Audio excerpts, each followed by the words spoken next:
اعوذ باللہ من الشیطان الرجیم، بسم اللہ الرحمن الرحیم۔ آج کا درس سورہ بقرہ کی آیت نمبر 154 پر مشتمل ہے، جو دوسرے پارے کی تیسرے رکوع کی آیت نمبر 2 ہے۔ سب سے پہلے ترجمہ سماعت کیجیے۔ وَلَا تَقُولُوا، اور نہ کہو، لمن، ان لوگوں کو، یقتل، جو قتل کر دیے گئے، فی سبیل اللہ، اللہ کے راستے میں، اموات، کہ وہ مردہ ہے، بل احیاء، بلکہ وہ تو زندہ ہے، ولکن لا تشعرون، لیکن تم شعور نہیں رکھتے، تم ادراک، احساس نہیں رکھتے۔ اس آیت کریمہ میں اللہ جل شانہ نے اپنے راستے میں لڑنے والے، لڑ کر شہید ہونے والوں کی ایک عظمت اور فضیلت بیان کی ہے۔ اس کا شان نزول یہ ہے کہ غزوہ بدر میں جب کچھ مسلمان شہید ہو گئے، جن میں سے 6 مہاجرین تھے اور 8 انصار تھے، اس وقت بعض کافروں نے یہ بات کہی کہ یہ دیکھیں، یہ عجیب لوگ ہیں کہ اپنی زندگی انہوں نے گنوا دی اور ساری لذات سے محروم ہو گئے۔ تو اس کے جواب میں اللہ جل شانہ نے یہ آیت اتاری ہے کہ جن لوگوں کو تم بظاہر سمجھتے ہو کہ وہ قتل ہو گئے، وہ مر گئے، وہ ختم ہو گئے، دنیا کی لذات سے محروم ہو گئے، تو فرمایا ایسا نہیں ہے۔ جو اللہ کے راستے میں قتل ہو گیا، شہید ہو گیا، تو فرمایا کہ اس کو مردہ نہ کہو، وہ کیا ہے؟ وہ زندہ ہے۔ ہاں، ان کی زندگی کا احساس، ادراک اور شعور وہ تمہیں نہیں ہے۔ تو یہ فرق ہے کہ ایک عام انسان جب مر جائے، اس کی زندگی، اور ایک وہ انسان جو اللہ کے دین کی سربلندی کے لیے اللہ کے راستے میں جب وہ قتل ہو جائے، ان دونوں میں فرق ہے۔ اس بات کو ذرا اچھی طرح سمجھنے کی ضرورت ہے۔ تو یہ صرف یہاں پہ تو شہداء کا ذکر ہے، اور اس سے آگے کی بات بھی ہے، ذرا اس کو بھی سمجھنا ہے۔ اور شہداء کے بارے میں دوسری جگہ سورہ آل عمران کی آیت نمبر 169 ہے، وہاں اللہ جل شانہ نے فرمایا کہ وَلَا تَحْسَبَنَّ الَّذِينَ قُتِلُوا فِي سَبِيلِ اللَّهِ أَمْوَاتًا، وہ لوگ جو اللہ کے راستے میں قتل کر دیے گئے، ان کو مردہ مت سمجھو، بل احیاء، وہ تو زندہ ہے، عند ربهم یرزقون، اپنے رب کے ہاں ان کو تو رزق بھی دیا جاتا ہے۔ یہ ولی کیفیت ہے شہداء کے بارے میں اللہ جل شانہ نے یہ فضیلت بیان فرمائی ہے۔ جب انسان کی زندگی 3 مراحل پر مشتمل ہے،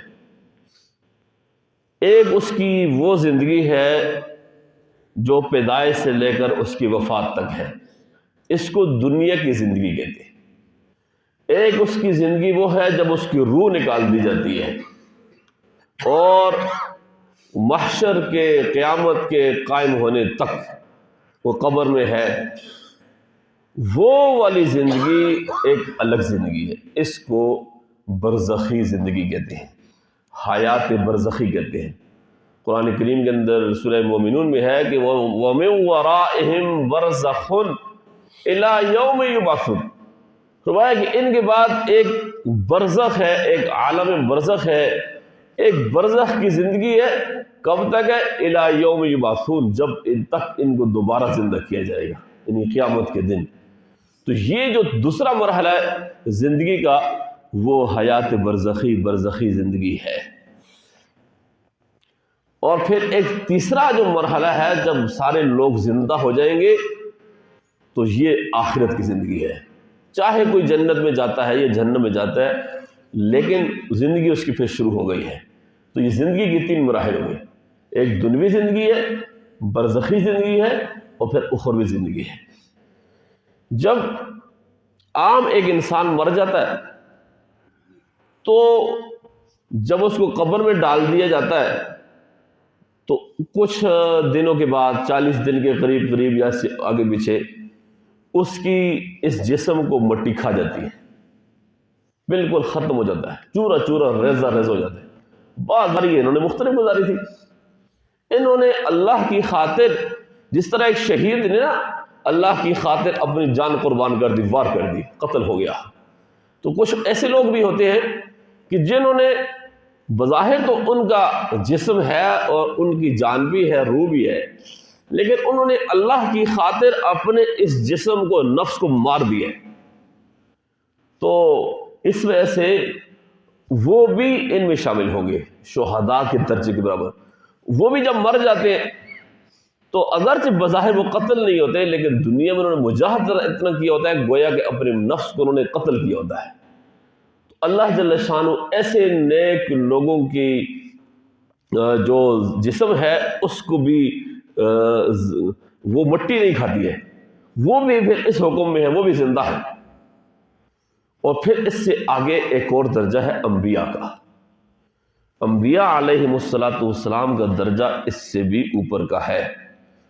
شہداء کے بارے میں تو بہت سارے واقعات ہر علاقے میں مشہور ہیں، مختلف جگہوں پر، کہ بعض علاقوں میں 10 سال 20 سال 50 سال کے بعد کہیں کسی کی قبر کھلتی ہے، کہیں سیلاب کی وجہ سے یا سلائڈنگ کی وجہ سے، تو بہت ساری ایسی قبریں کھلتی ہیں کہ 50 سال کے بعد بھی وہ بالکل صحیح سلامت ہوتی ہے، ان کا جسم ٹھیک ہوتا ہے، ان کے جسم پر کفن بھی بالکل صاف ہوتا ہے۔ کچھ سال پہلے کی بات ہے، اٹک کے علاقے میں ایک قبر کھل گئی لینڈ سلائڈنگ کی وجہ سے، تو جب اس قبر کو دیکھا گیا تو اندر وہ جو میت تھی وہ بالکل صحیح سلامت، اس کا کفن بھی اس طرح سفید تھا۔ حالانکہ لوگوں نے بتایا کہ یہ ایک حافظ صاحب تھے، بہت عرصہ پہلے فوت ہوئے تھے اور ان کو دفنایا گیا تھا، حالانکہ وہ شہید نہیں تھے، لیکن ان کی درجات اتنے بلند تھے، اللہ جل شانہ نے ان کو بھی شہید والا رتبہ اور درجہ عطا فرمایا ہے۔ اس لیے بہت سارے واقعات ہیں۔ غزوہ بدر کے کچھ واقعات کے بارے میں آتا ہے، 2 صحابہ کا ذکر ہے، کہ بلکہ احد کے، کہ حضرت عمر بن جموح اور عبداللہ بن جبیر انصاری رضی اللہ تعالیٰ عنہ یہ احد میں شہید ہو گئے تھے۔ ان کی قبر سیلاب کی وجہ سے دھنس گئی، تو اور احد کے دن ان کو ایک ہی قبر میں دفنایا گیا تھا۔ جب قبر سیلاب کی وجہ سے خراب ہو گئی تو چاہا کہ ان کو یہاں سے کسی اور جگہ دفن کر دیا جائے۔ جب قبر کھودی گئی دیکھا تو اسی طرح زندہ ہے، کوئی تغیر تبدل نہیں آیا، ایسا لگ رہا تھا کہ ابھی کل ہی دن کو دفن کیا گیا ہے، حالانکہ ان کی شہادت کو اس وقت 46 سال ہو چکے تھے۔ کتنا بڑا عرصہ ہے، ورنہ تو عام مردے کے، عام میت کو، لاش کو، وہ تو چند دن میں مٹی جو ہے وہ کھا جاتی ہے۔ اس طرح اور بہت سارے واقعات ہیں، اور ایک روایت میں یہاں تک بھی آتا ہے کہ جب حامل قرآن مرتا ہے، جو قرآن کا عالم حافظ ہو، عمل کرنے والا ہو، تو جب حامل قرآن مرتا ہے تو اللہ تعالیٰ زمین کو حکم دیتا ہے کہ اس کے گوشت کو نہیں کھانا، اب اس کا جو جسم ہے اس کو نہیں کھانا ہے۔ زمین عرض کرتی ہے کہ اے اللہ، میں اس کے گوشت کو کیسے کھا سکتی ہوں، اس کے پیٹ میں تو آپ کا کلام ہے۔ یہ فضیلت ہے، جو لوگ قرآن کو تھامے ہوئے، قرآن کے ساتھ لگے ہوئے، ان کے لیے ہے۔ تو اس لیے ہمیں بھی چاہیے کہ ہم اس حد تک محنت کریں، اور یہ درجہ، یہ رتبہ ہم بھی حاصل کر سکتے ہیں۔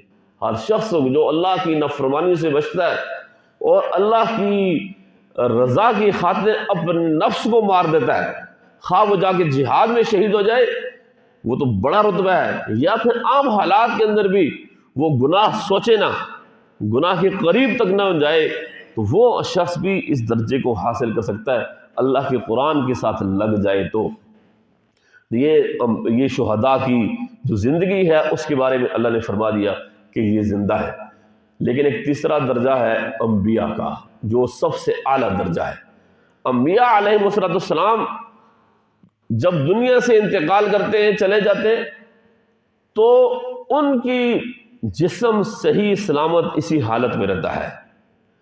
اور ایک حدیث پاک میں اللہ کے رسول فرمایا کہ اللہ جل شانہ نے انبیاء کے جسموں کو مٹی کے اوپر حرام کر دیا ہے، کہ مٹی انبیاء کے جسموں کو نہیں کھاتی ہے، وہ کھا نہیں سکتی۔ دیکھیں نا، جب شہداء کا رتبہ اتنا زیادہ ہے تو انبیاء کا درجہ تو شہداء سے کہیں زیادہ بڑھ کر ہے، تو ان کو بطریق اولا یہ والی فضیلت حاصل ہے، اس لیے انبیاء کا رتبہ اس سے بھی زیادہ ہے۔ البتہ فرق ہے، وہ فرق یہ ہے کہ ایک اور فرق بھی، ایک فرق تو یہ ہو گیا، اور دوسرا کہ نبوت کا فرق ہے۔ عام حالات میں فرق یہ ہے کہ جب نبی کا انتقال ہو جائے تو نبی کے انتقال کے بعد اس کی بیوی سے کوئی نکاح نہیں کر سکتا، اس حد تک اس کی حیات کا اثر ہوتا ہے۔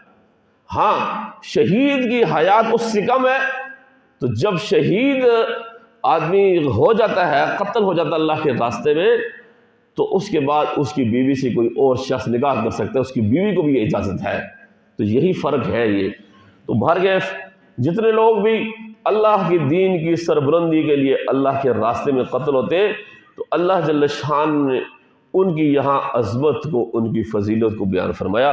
اس بات کو دوبارہ ترجمہ دیکھیے، پھر بات ختم کرتے ہیں کہ وَلَا تَقُولُوا، اور نہ کہو، لمن، ان لوگوں کو، یقتلوا، جو قتل کر دیے گئے، فی سبیل اللہ، اللہ کے راستے میں، اموات، ان کے وہ مردہ ہے، بل احیاء، در حقیقت وہ زندہ ہے، ولکن لا تشعرون، لیکن تمہیں اس کا احساس اور شعور نہیں ہے۔ تو ہمیں اگر شعور نہیں ہے تو ہم نے مان لینا ہے۔ اب بعض لوگ آج کل اس میں بھی تفصیل میں پڑ جاتے ہیں کہ جی کیسے ہوگا، یہ ہوگا، وہ ہوگا۔ جب اللہ نے کہہ دیا، ان کو پیدا کس نے کیا تھا؟ اللہ نے کیا تھا۔ وہی اللہ یہ کہہ رہا ہے کہ بھائی یہ زندہ ہے، تو اب اس میں اس طرح کی باتیں کرنا یہ درست نہیں ہے۔ اور بعض لوگ نا عذاب قبر کے بارے میں بحث کرتے ہیں۔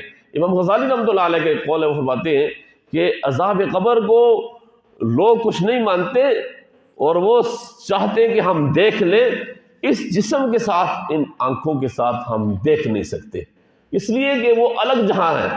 یہ جو دنیا کا جہاں ہے یہ الگ جہان ہے، اور جب دنیا انسان کی روح نکل جائے، اس کی آنکھیں بند ہو جائیں، وہ ایک الگ دنیا ہے، اور اس کے بعد آخرت میں پھر ایک الگ دنیا ہے۔ تو اس جہاں کی چیزوں کو ہم اس جہاں کے اس جسم کے ساتھ، اس باڈی کے ساتھ، ان آنکھوں کے ساتھ نہیں دیکھ سکتے۔ اس لیے اللہ جل فرمایا کہ تمہیں اس کا احساس شعور نہیں ہوگا، لیکن ہے، عذاب بھی ہوتا ہے، ثواب بھی ہوتا ہے، اجر و ثواب بھی ہے۔ جب انسان قبر میں رکھ دیا جاتا ہے، جیسا کہ بعض روایات میں آتا ہے کہ قبر یا تو جنت کے باغوں میں سے ایک باغ ہے، یا جہنم کے گڑھوں میں سے ایک گڑھا ہے۔ تو جب جنت کے باغ ہے تو جو جنت والی راحتیں، وہ کچھ نہ کچھ اس کو وہاں حاصل ہونا شروع ہو جاتی ہیں، لیکن ہمیں اس کے ادراک احساس نہیں ہو سکتا۔ جب انسان برا انسان ہو، کافر ہو، گنہگار ہو، اس کو جب قبر میں رکھ دیا جاتا ہے تو اس کے ساتھ ہی اسے عذاب بھی ہونا شروع ہو جاتا ہے۔ تو لیکن یہ ہے کہ ہم اس کے ادراک احساس نہیں کر سکتے، اس لیے کہ وہ الگ جہان ہے، اور اللہ جل شانہ نے پردہ ڈالا ہوا ہے۔ ورنہ تو سب چیزیں کھل جاتی ہیں، تو پھر تو کوئی لوگ، جب سب کو پتا ہو رہا تھا کہ ادھر قبرستان میں عذاب ہو رہا ہے، ادھر عذاب ہو رہا ہے، پھر تو کوئی آدمی گناہ بھی نہیں کرتا۔ لیکن اللہ نے چھپایا ہے امتحان کے لیے۔ اللہ جل شانہ ہمیں سمجھ کر عمل کرنے کی توفیق نصیب فرمائے۔ وآخر دعوانا الحمدللہ۔